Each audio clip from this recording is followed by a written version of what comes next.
I am very proud to be standing next to one of my heroes and a hero in the microbiome field. This is Dr. Martin Blaser. He's author of what is probably the most important book for the general public, Missing Microbes, on the subject of the microbiome. I would like to ask him if I can call him Marty. Would you mind? It's my pleasure. Thank you very much. Thank you very much. We're here at the 2020 Miami Symposium, all about the microbiome and how it relates to health. How are you enjoying the conference? So terrific. Lots of interesting ideas. Yeah, there's quite a lot.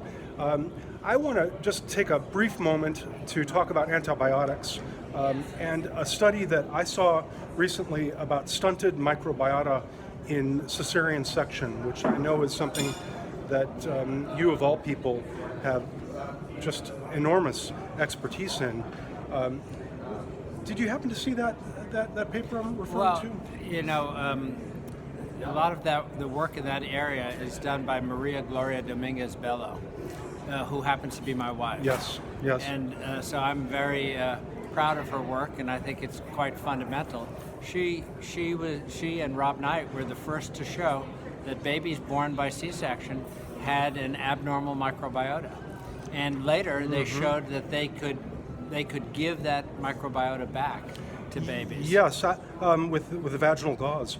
Yes. I was very struck by the most recent paper where they seem to be zeroing in on the cause of the difference between cesarean and natural childbirth being antibiotics.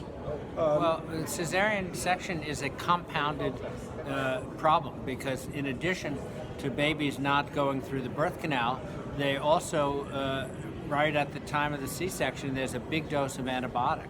So right at the moment of the intergenerational transfer of the microbes from mom to baby, that's been going on for millions of years, and we're given a high dose of antibiotic at the time. Yes. And that's the practice in most places with C-section. That's one of the costs of C-section that people don't understand. And even antibiotics given in natural childbirth, which is quite common, has been shown by this most recent study to bring about the same kind of imbalance, which is reduced Bacteroides, as in C-section, but to a lesser extent, which makes me think about the cervical microbiota playing a role in natural childbirth. But you know, this is really a difficult situation given how prevalent C-section is on Earth these days. There are two issues. One is how prevalent C-section are. In some countries, more than 50% of the babies are born by C-section now. So C-section has become the new norm.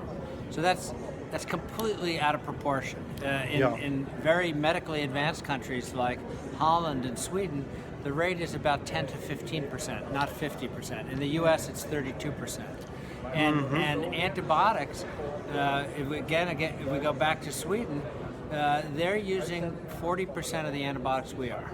So that a priori suggests that 60% of the antibiotics we use are unnecessary. And they're using antibiotics in pregnancy much less than we are. It's not like we have the lock on what's the right level of antibiotics to use. There's tremendous variation between different practitioners. And all in all, CDC estimates that a third of the courses of antibiotics are unnecessary. My own net estimate is that it's somewhere closer to 60%. 60. Yeah, what's really striking to me from a gut-brain perspective when we talk about reduced Bacteroides is that previous research has found that the B. fragilis group was found to be very important in attenuating autistic symptoms. So this use of antibiotics in childbirth may be driving what could be considered an autism epidemic. What are your thoughts on that? Well, what you proposed, that's a hypothesis, and that's a kind of hypothesis that's testable. But I also think that changes in the early life microbiome may be an important factor that's fueling autism. Autism took off after antibiotics entered the scene. So it's plausible, but it has to be tested.